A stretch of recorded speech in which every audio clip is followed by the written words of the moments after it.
guys, kinsay wala pa makaila ni. So wala pa makaila ang pangalan na ni turmeric. Okay, akong usbon turmeric o luyang dilaw. So tagsaray nagbukbang anino. Karon pakitaon ta mo. Mamukhaon ko luyang dilaw nga hilaw. Siyempre hilaw. Wala pa maproseso. Akong kanon sa inyong atubangan. Alright, let's start.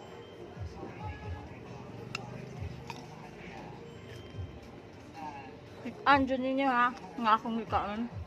Wala ko na uguma.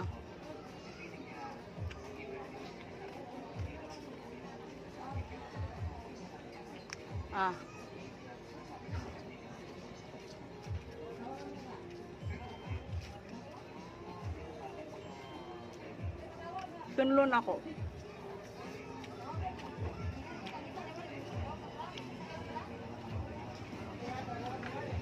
Badumduman.